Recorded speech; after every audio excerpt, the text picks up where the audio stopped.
is a postgraduate researcher. He's researches on the ever popular St. Piran's hermit crab. He's published a couple of papers in that in the course of his research. And sorry for people such as myself who love St. Piran's hermit crabs. He won't be talking about St. Piran's hermit crabs today, although they are crustaceans, so I wouldn't be too surprised if he's managed to shoehorn a nice picture of St. Piran's into his talk.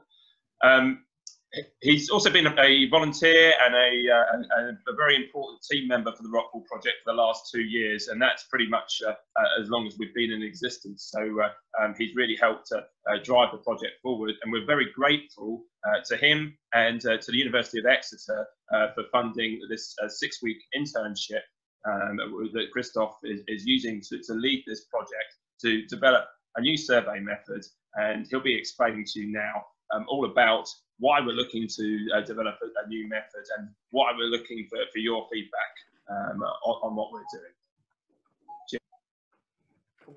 Great, thanks Ben for that. Right. I've only published one paper on the St. Piran's, not a couple, but hopefully that will be changed. I don't think anyone's checking, Christophe. You gotta go away. Okay. Great. Okay. It's on its way. I will start sharing my screen. Give me a second.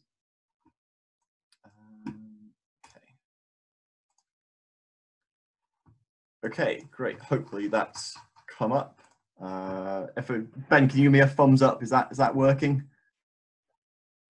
Everyone else, thumbs up. Great. Okay. I've started at the wrong end. That's why. Sorry, just to stop you before you get going. I think someone was just trying to call me, potentially trying to get in. I got a message from Will saying he can't get in. I don't know if we're maybe maxed out on the number of people that have joined. How many people are there? We shouldn't do. People were still coming in. I did disable waiting room earlier, so I thought that would mean that people wouldn't have to, be given permission to come in. Yeah, that stopped people. Don't worry about it, mate. You go on with talking, and I'll try and help people out in the background. Going back to sharing screen.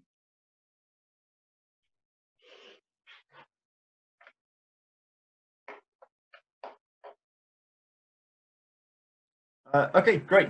Well, thanks, Ben. Again, I'm here to talk about the new survey project that we're starting up today. But beforehand, I'll give you a bit of an introduction to the Rockpool project in general for those people who are new.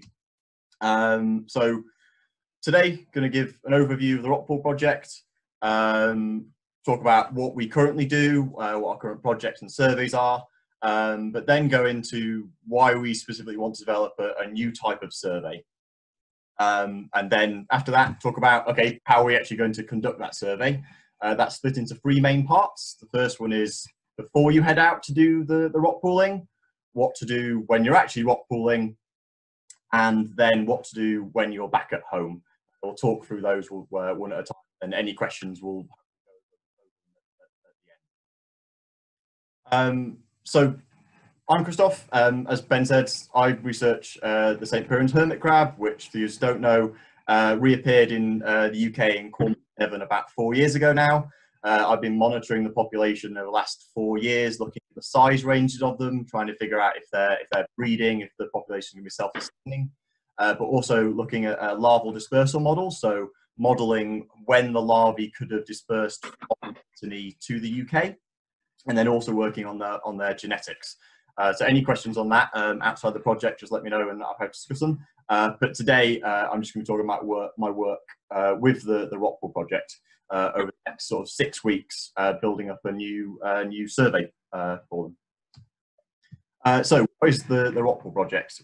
Well, it started in 2018. It's essentially a community that we're trying to build to promote Rockpool wildlife. We want it to be self-sustaining, so we want this to be a long-term project that goes into the future and is able to run itself monetarily, but also just through the enthusiasm that we gain by people being engaged in the stuff we do, and have this long-term outlook. And we want people to be engaged with wildlife in the long term. We want that to be sort of circular. So we want people to come to us because they want to engage wildlife, but when they actually join us, the projects and stuff they do with us increases that engagement in sort of a feedback. We've got a diverse team now from Alan, Ben, Megan, loads of people from students to retirees. We're always looking for more people to join us. So if you do love what you're doing here, just send us email. There's always room for more in sort of the core team. So do let us know. Our main work to date has focused on three things. One is our mobile Rockpool. So we have essentially a device that we can take into schools, into scout groups for birthday parties, and have a mobile Rockpool. We can take the wildlife to you, which is mainly about trying to engage the younger people in Rockpool wildlife to begin with. We also have these mini biodiversity surveys. So these are small scale sheets that you go out for 20 minutes trying to find specific groups of animals. So that could be true crabs or false crabs or anemones, and log whether or not we trying to go into a specific survey site and trying to find out are these species here or not. The other thing we run are mini bioblitzes. So that's just going to a specific rock pooling site and trying to find as many many species as possible without any constraints. Just what you can find, log it and record it, and let us know what you found. So the first thing we're trying to do is get people's interest in nature. Hopefully through the mobile rock pool, through our public events, private bookings. That's what we're doing. I'm just going to move people out of the way because I can't quite see what's going on. And hopefully, as those people are interested in nature, they come to us and we get them to run an activity with us, or to conduct a survey, go to BioBlitz, come to our events. And in that way, we get data. We gather information about what species are present in particular areas or a particular rock pooling site. From that, we can then analyze that data and figure out, okay, where's particular areas of high biodiversity, where are some species present, some species absent, and then feed that back to you. So how we do that is essentially every time you conduct a survey with us, we build a survey report to you that feeds back on what species you found, which ones you didn't, as also all the photos you took on that day, and then compares that to other events you took part in, how your findings are comparing to other people. And hopefully that information that you're given back increases your interest in nature and makes you want to go out and do more surveys and increase that feedback loop going all the way around. So why do we want to develop a new survey when we've got these ones already set up? Well, the main reason is we build an engaged community that builds meaningful data over the long term. Now, our two methods that do that at the moment are the mini biodiversity surveys and the bioblitzes. Now, the mini biodiversity surveys do give us good data on the specific species that are on these cards, but they're not particularly diverse and they don't allow for much development over time. So it's quite easy to find all the species that are on these cards in a few sessions, build your identification skills for these species, but it doesn't in fact allow for further development from that. And we want people to be engaged in these projects in the long term. Whereas on the other hand, the bioblitzes, although you can basically record everything and in theory get your ID skills to as good as they possibly can do, it doesn't produce as much meaningful data because it's not providing accurate presence and absence. Is essentially just saying, okay, you went out to the beach and what did you find on that day? And that creates quite messy data when we're trying to answer quite key scientific questions. So we want a survey that is, the best of both worlds, best of both worlds, the Goldilocks survey. And what we hope that's going to be is this one we're going to develop over the next few weeks. We need to test it out and get your feedback on, is it working the way we want it to. So we're trying to conduct a crustacean biodiversity survey. So this is a massive diverse taxon, but not infinite. And it should allow people to develop their identification skills over time. We don't expect people to go out and identify every single species of barnacle straight away, but hopefully over a few sessions you will be able to do that, and with our help develop your skills in identification and rock pooling over time.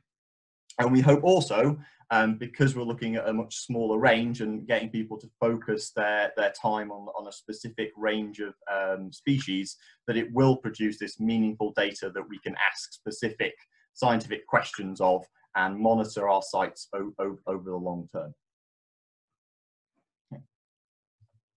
So, how do you actually do this survey? Hopefully we've piqued your interest and you can't wait to go out tomorrow morning. But there are some steps we need to do before that. So before you go out, there's a number of steps. The first thing is become a Rockpool member. So hopefully lots of you signed up through our project site. There's just sign up from there, we'll get your details and we can get you a Rockpool ID and then feed back the information that you need to have in order to engage with our project. And you can find all that information on this website here, so the rockpoolproject.co.uk/project. Most things you'll need to do this can be found on this website.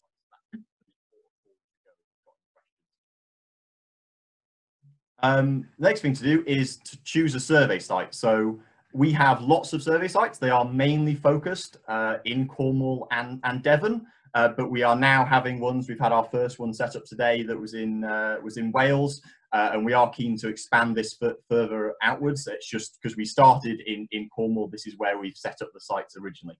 But just make sure you contact us as soon as you can if you need a new survey site, because there is a little bit of admin in setting it up. So just let us know. And again, you can find all the different survey sites at the Rockpool Project. Next thing we need to do is to take part in this survey is let us know which survey site you've chosen. There are two reasons for that. One is we don't want a single site to be overcrowded. You know, we want to have a diverse sites chosen for this. It's not too much problem, you know, if 3 or 4 people choose the same survey site, but again, we just want to make sure that we're keeping socially distant and not overwhelming the same site. But we have a lot of hopefully that's not going to be an issue.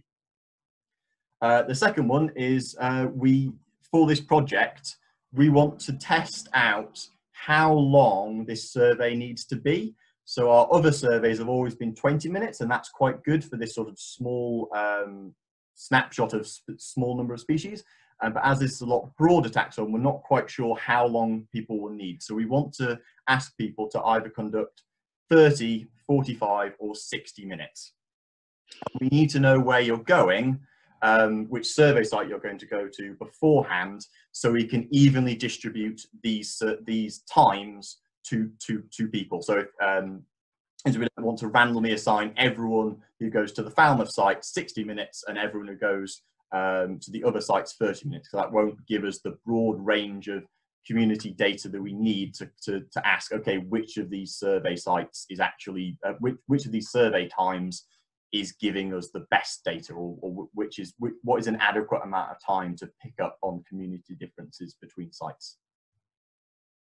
The other thing is we need the tides to be more or less the same when people conduct these surveys. So if you go on a very strong spring tide, you're going to find a lot more diverse number of species than if you go on a neap tide. We've chosen these dates, so the 20th of June to the 26th of June, and July the 4th to July 7th, because the tides are very consistent over those days. They're around 1 meter, which is pretty good, and should allow people to find a diverse number of taxon, but also not vary too much, where some people are able to find those really rare species that you only find in spring tides, and keep our data sort of the same, our survey efforts the same